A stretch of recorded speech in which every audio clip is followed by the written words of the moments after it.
In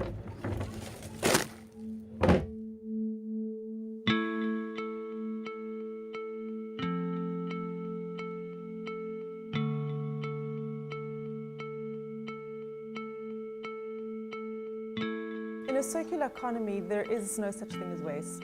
We cannot continue just to have a throwaway attitude. We have to think about the consequences of just throwing things on a landfill. 300 million tons of plastic every single year is produced. And it's not going anywhere, it's still here. We have to stop. I think we need to redefine the term waste. I think we need to relook at what is waste. If something is compostable, is that called waste? Because it's actually a resource. So your banana peel, your kitchen waste, the screen packaging, if it's designed to go into a compost bin, then let's put it in a compost bin. And then it's not waste. Then it becomes nutrients for the soil. It becomes compost, which is a resource. It's not waste. So waste for me is something that is not recyclable and not biodegradable. It's useless. It can't even be made into something else. Green Home focuses on food packaging. Now, food packaging is one of the worst products when it comes to recyclability. Most food packaging, which is plastic, is not recycled. Quite often it's considered to be contaminated waste, and it's not economically viable to recycle it. So at Recycle First we do three things. We collect, we sort, and we distribute. So first we collect from homes, from businesses, and from apartment blocks or buildings. We bring it to the recycling, to the factory. Here it gets sorted into almost 19, 20 different grades or categories of waste, of which waste is one of those categories. And then from there it gets distributed. Either the recycling gets collected from the factory, or we take the recycling to a place that buys the material. So that's the process. Secondly, so of the 19 different grades, there's 4 main categories: paper, plastic, glass, and metal.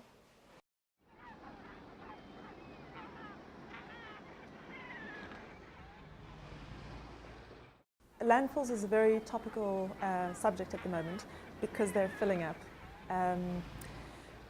So there's a number of hot topics at the moment when it comes to landfills. The one is a proposed ban of all organic waste going to landfill, which is amazing. This is proposed for the Western Cape to start off with. The fact that the landfills are filling up, it's creating a need to change. So sometimes, I don't know if you know, with this water crisis, if we didn't have a water crisis, would we be looking at water the same way? No. Sometimes there needs to be a crisis for change to actually occur. I would love to see the landfills non-existent, that there shouldn't be a landfill, that we were able to take anything that was put on our shops, in our shops, and take that product and it gets immediately recycled, used, and then the packaging recycled, and that's it. But I don't think that's going to be the case. And I don't think it's going to be the case for a very long time. So the situation is that our landfills our landfill space is decreasing, and we haven't found new landfill space. But what it does create is the fact that the landfills are filling up, it's creating a need to change. So the future of landfills, something has to be done about them. Something has to be done about reducing the amount of waste that goes to landfills. And this can be done in various ways. The one is diversion of organic waste from landfills, which is already proposed. The other is to reduce the amount of waste that we use. You know, when they speak about the 3 R's, they say reduce, reuse, recycle. Recycle is the 3rd step or the 3rd R. So recycling is vital, but first comes reduce your waste, then comes reuse your waste, and then comes recycle. So recycling is extremely valuable, but if you can be clever about where you buy, what you're buying, as in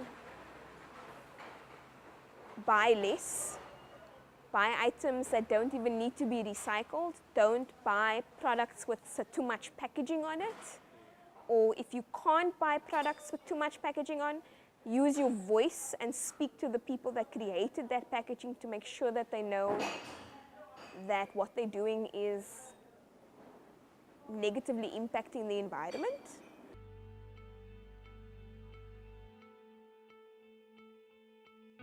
Since I've started this company, I've watched the composting industry grow, and it's an amazing industry. It's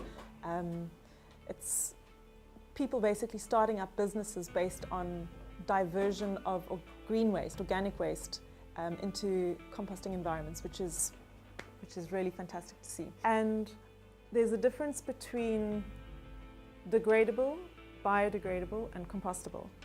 So degradable simply means that it will break down into the components that it's made of, which doesn't really mean much. Biodegradable means that through a biological process, it will break down into its natural components, and all of our products are biodegradable. Compostable means that a product will break down via a biological process in a set time period, which is 4 months, which again, all of our products are compostable, which basically means that in a composting environment, all of this food packaging becomes soil.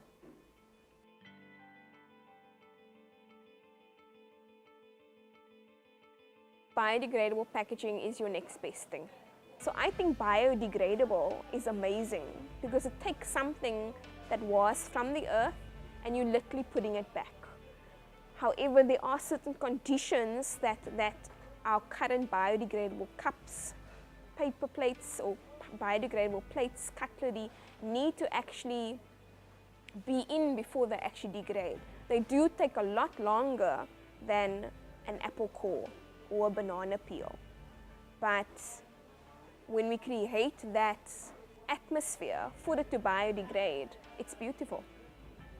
Compostable food packaging is part of the circular economy, which is about designing products which are designed to re-enter the system. So the benefits of compostable food packaging aren't just in the use, in other words, it's healthier to use than plastic, or in the end of life cycle, in other words, it's compostable, it's not going to stay here for the next 1,000 years, but also at the very beginning in its manufacture.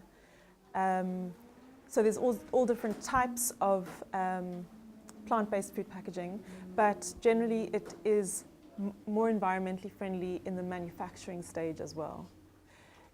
If it's being compared to plastics, drilling for oil is very problematic. Politically, environmentally, sustainably, it's just something we have to move away from.